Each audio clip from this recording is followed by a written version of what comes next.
नमस्कार, मंडल news bulletin में आपका स्वागत है। आइए पेश करते हैं आज के कुछ प्रमुख व मुख्य समाचार। अब तक यदि आपने मंडल न्यूज के इस चैनल को लाइक व सब्सक्राइब नहीं किया है तो जल्द से जल्द इस चैनल को लाइक व सब्सक्राइब जरूर कर दें।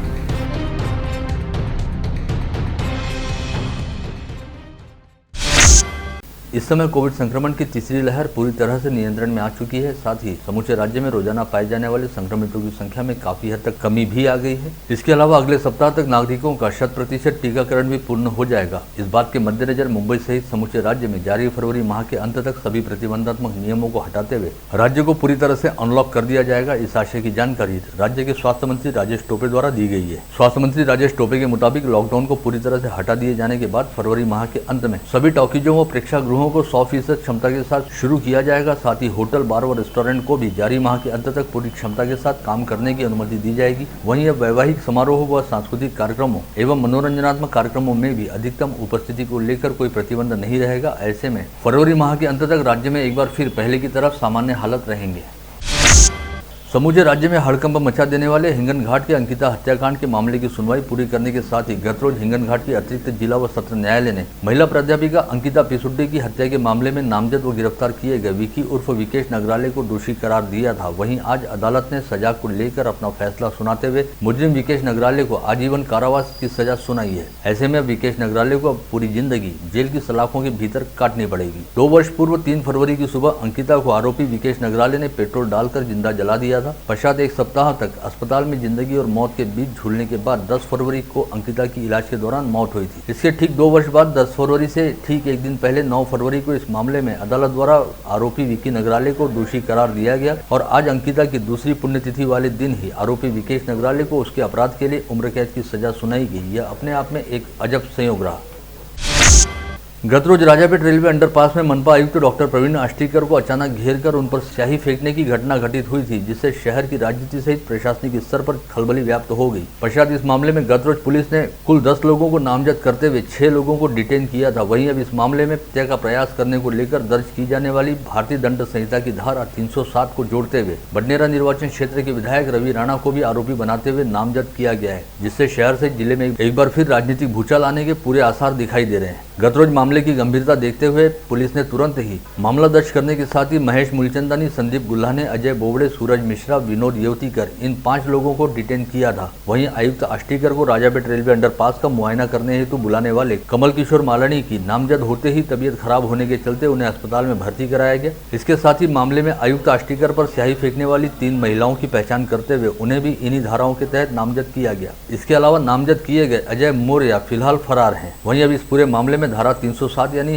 हत्या का प्रयास करने का अपराध दर्ज करते हुए युवा स्वाभिमान पार्टी के संस्थापक तथा विधायक रवि राणा को भी आरोपी बनाया गया है। उधर दूसरी ओर अपने खिलाफ धारा 307 के तहत मामला दर्ज किए जाने की जानकारी को लेकर फिलहाल दिल्ली में मौजूद विधायक रवि राणा ने एक पत्रकार परिषद आयोजित करते हुए कहा कि जिस समय यह घटना घटित हुई तब वे दिल्ली में थे। उन्हें भी मीडिया व सोशल मीडिया के जरिए ही इस घटना की जानकारी मिली थी। उनका व उनकी पार्टी का इस पूरे मामले से कोई लेना देना नहीं है, लेकिन इसके बावजूद केवल राजनीतिक द्वेष के चलते उन्हें इस मामले में फंसाने का प्रयास किया जा रहा है। साथ ही विधायक रवि राणा ने यह भी कहा कि महाराष्ट्र के मुख्यमंत्री उद्धव ठाकरे सहित महाविकास आघाड़ी सरकार के मंत्री पुलिस के जरिए उन्हें किसी न किसी मामले में फंसाने की साजिश रच रहे हैं, जिसके लिए पुलिस एवं प्रशासन पर अनावश्यक राजनीतिक दबाव बनाया जा रहा है।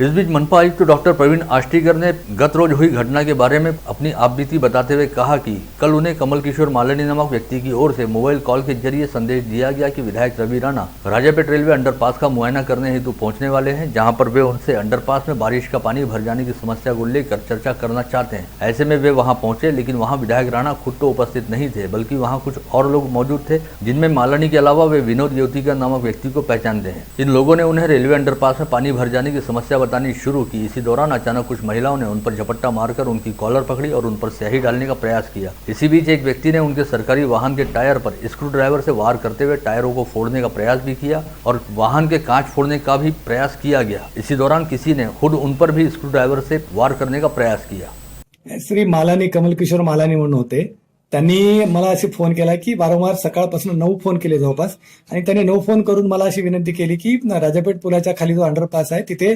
पाणी लीक होते आणि त्या लीक होणाऱ्या पाण्यामधून वाहनं स्लिप होतात, तर ती स्थळ पाणी करायला यावं. मी ऑफिसच्या कामामध्ये व्यस्त असल्यामुळे मी माझे सिटी इंजिनियर श्री पवार यांना तिथे स्थळावर पाठवलं होतं. तथापि त्यांनी परत पुन्हा फोन करून आमदार साहेब इथे येणार आहेत, साहेब तुम्ही आलात तर बरं होईल असं म्हणून त्यांनी मला वारंवार विनंती केली. आमदार साहेब येणार आहेत आणि त्यांनी विनंती केल्यामुळे मी स्थळावर गेलो.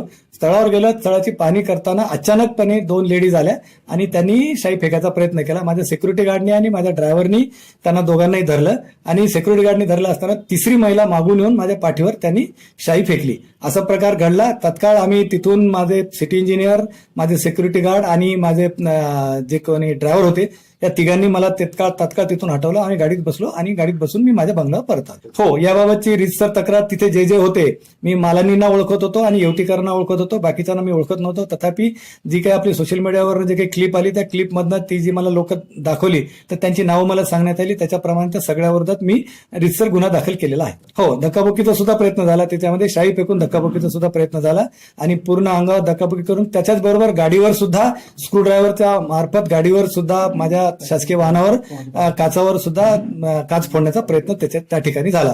ज्यावेळेला मी आणि माझा ड्रायव्हर आणि आमची सिक्युरिटी आम्ही गाडीकडे धावत पळत येत होतो त्यावेळेला ते आम्हाला बघून घाबरून निघून गेले. मनपा आयुक्त डॉक्टर प्रवीण आष्टीकर पर स्याही फेंकने के साथ ही हमला करने के मामले में नामजद व गिरफ्तार 5 आरोपियों को स्थानीय अदालत द्वारा अगले 3 दिनों तक पुलिस कस्टडी रिमांड में रखने का आदेश दिया गया है। ऐसे में पुलिस द्वारा गिरफ्तार किए गए महेश मूलचंदानी, संदीप गुल्हाने, अजय बोबड़े, सूरज मिश्रा व विनोद येवतीकर, इन चारों आरोपियों को आगामी 13 फरवरी तक पुलिस कस्टडी के तहत हवालात में रहना होगा। मनपा आयुक्त डॉक्टर प्रवीण आष्टीकर पर स्याही फेंकने के साथ ही उन पर हमला किए जाने की घटना का सभी स्तर पर निषेध किया जा रहा है। ऐसे में स्थानीय विधायक सुलभा खोड़के ने मनपा आयुक्त डॉक्टर प्रवीण आष्टीकर से आज उनके आवास पर जाकर मुलाकात की, साथ ही खुद को इस मामले में प्रशासनिक अधिकारियों के पक्ष में बताया। उधर गत रोज हुई घटना के निषेध में आज दूसरे दिन भी अमरावती मनपा में मनपा अधिकारियों व कर्मचारियों द्वारा काम बंद आंदोलन किया गया। इसके तहत मनपा अधिकारियों व कर्मचारियों ने आज सुबह सबसे पहले मनपा के मुख्य प्रवेश द्वार के सामने उपस्थित रहकर गत रोज घटित हुई घटना के निषेध में अपने गुस्से का इजहार किया। पश्चात संभागीय आयुक्त, जिलाधीश व पुलिस आयुक्त कार्यालय पहुंचकर ज्ञापन सौंपे गए, जिसमें मामले की जाँच करने और घटना के लिए जिम्मेदार लोगों पर कड़ी से कड़ी कार्रवाई करने की मांग की गई। अतिक्रमण अधिकारी उत्तर मारे, सुहास पवार, सुहास चौहान और ऐसे कई अधिकारियों के साथ में इस तरह की घटना होती रही।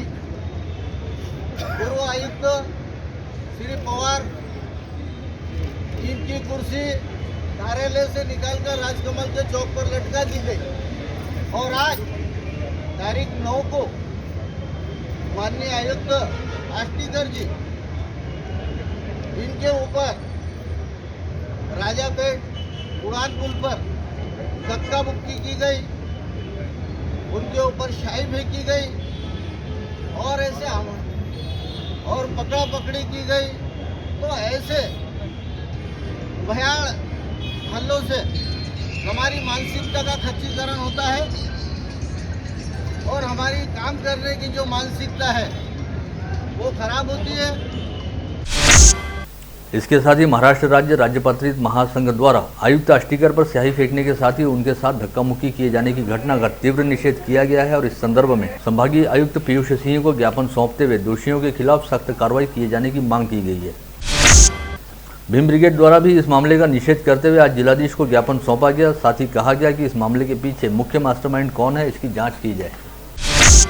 गत रोज अमरावती में घटित घटना का असर आज मूर्तियापुर में भी देखा गया और मूर्तियापुर नगर परिषद में आज गुरुवार 10 फरवरी को प्रशासक व मुख्याधिकारी विजय लोहकरे के नेतृत्व में मूर्तियापुर नगर पालिका के अधिकारियों व कर्मचारियों द्वारा काम बंद आंदोलन करते हुए अपना रोष व संताप व्यक्त किया गया।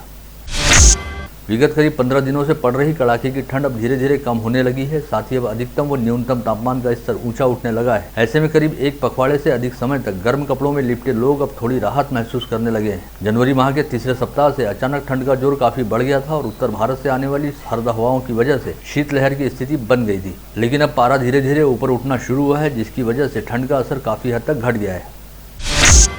प्रतिवर्षानुसार इस वर्ष भी स्वर्गीय मधुसूदन जाजोरिया की स्मृति में वैलेंटाइन दिवस के अवसर पर प्रेम भाव का आदर व्यक्त करने के लिए 13 फरवरी को पति पत्नी संयुक्त रक्तदान शिविर का आयोजन किया जा रहा है। इस आशय की जानकारी आज यहां बुलाई गई पत्रकार परिषद में दी गई। इस पत्रकार परिषद में कहा गया कि इस वर्ष आयोजित किया जाने वाला रक्तदान शिविर गान कोकिला भारत रत्न लता मंगेशकर की स्मृतियों के प्रति समर्पित रहेगा।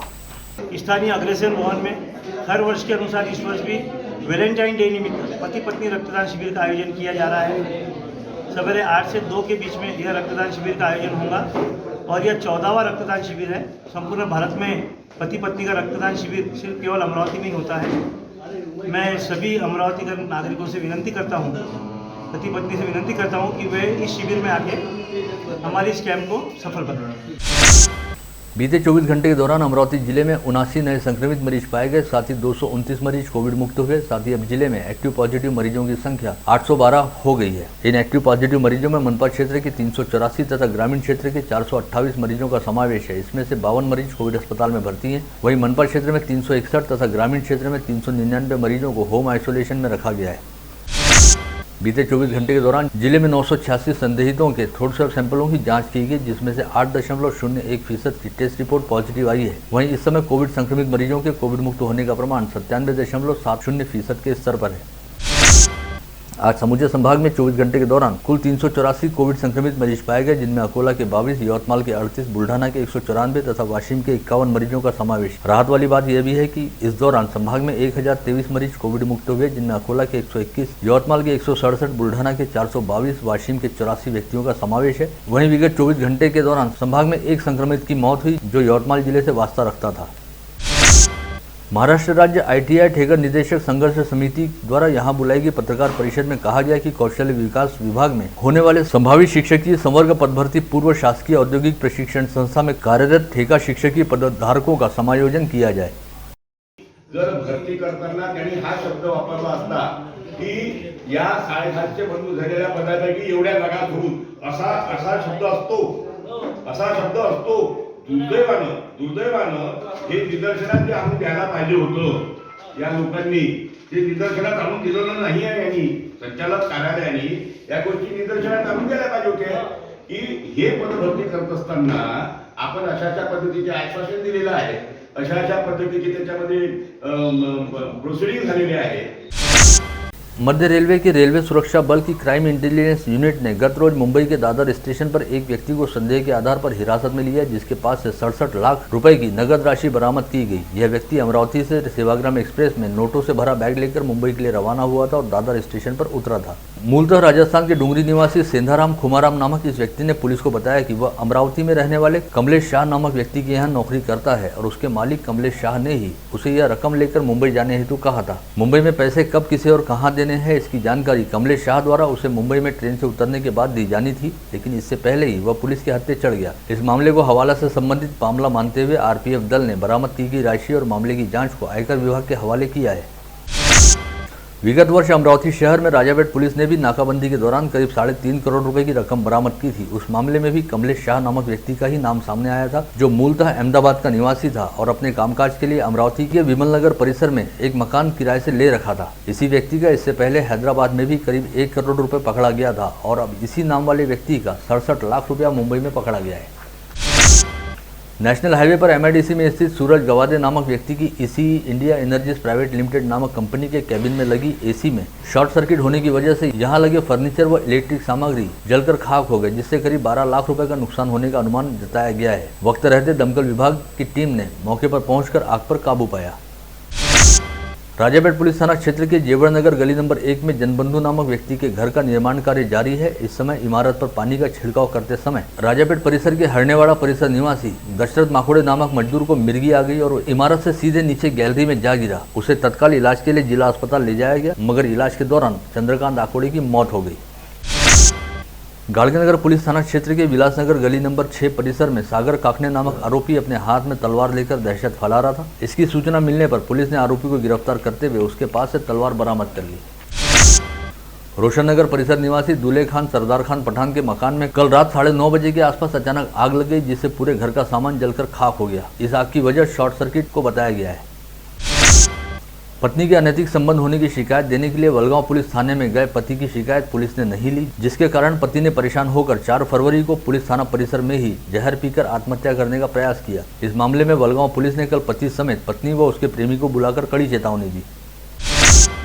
रात के अंधेरे में चोरी करने के इरादे से घूमने वाले 5 आरोपियों को पुलिस द्वारा गिरफ्तार किया गया है। इसके तहत पुलिस आयुक्तालय क्षेत्र के बडनेरा में 2, राजापेट पुलिस थाना क्षेत्र में 1, सिटी कोतवाली में 2 ऐसे 5 जगहों पर पुलिस द्वारा कार्रवाई की गई।